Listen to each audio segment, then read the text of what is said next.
Hey, welcome back. Today I'm starting a segment that I'm calling Fix It in Post, and this isn't necessarily fixing or editing stuff in post, but how developers can actually fix or tweak the apps to make them better for us in post. And it's not always about fixing the app because it's sometimes not issues that it need fixing. It's just, how to tweak stuff and make it better.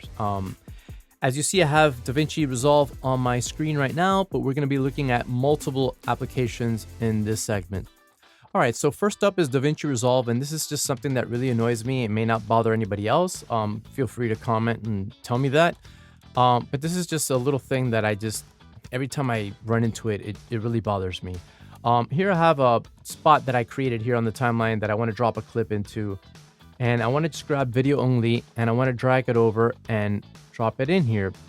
But I don't see where the beginning of my clip is, and unless I have snapping enabled, this big thumbnail image preview of what I'm dropping in here is actually kind of blocking where I'm putting this clip. So I kind of want to put it here at the beginning, but I would have to either enable snapping to get it to snap to the beginning, or just kind of guess it, drop it, and then drag it over. I tried all the modifier keys. I don't know if there's another shortcut. So if there is something that disables that, I would love to know. But if not, DaVinci Resolve, please add a modifier key or just do away with it. I don't need to see what I'm previewing to drop in. I'm looking at it already in the source. All right, so here we are in Avid Media Composer, the grandfather of all editing applications. And this one, to me, it baffles me a little bit because they've been in the game for so long, and I feel like it's just so rich with so many features, yet I feel like they've just let stuff go. And again, I'm just going to go ahead and show you how you keyframe audio and show you how many steps it takes to get there. So I can't just grab my play bar and just start selecting moments to keyframe the audio. You actually need to set it to volume. I'm holding down Alt so I can do both channels at the same time. And then you need to enter into keyframe mode. Once you have that, then whatever shortcut you have set to your keyboard, you hit keyframe, you set a keyframe, set the next keyframe, and you can move these one at a time, or you can hit Shift and grab the keyframes and move them.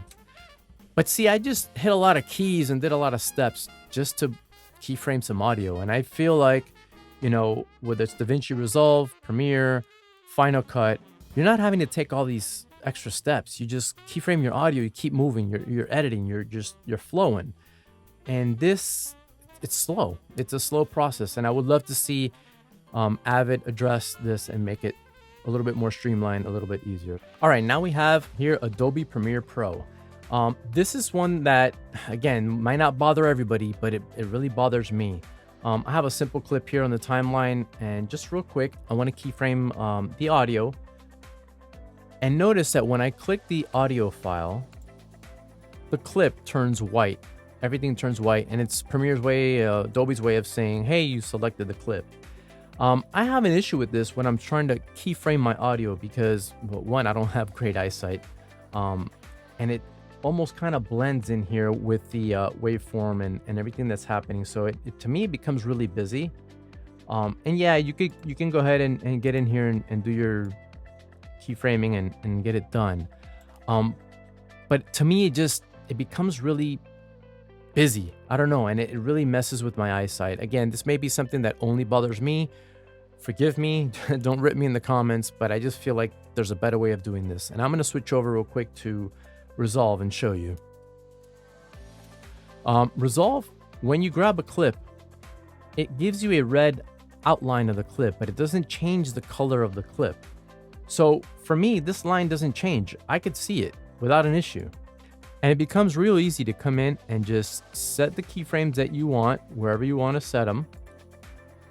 And even when you grab them, you can see the waveform reacting to the level of the volume. So they took it a step further. Going back to Premiere, again, it's not awful, but when this timeline gets really busy and you have a lot of audio tracks and everything, this to me just becomes a little bit more difficult to see. I don't see the need for the color change when you can just outline the clip, or even maybe inverse the colors where if it's going to turn white, the line and the keyframes get darker and you can just kind of see it a little bit better.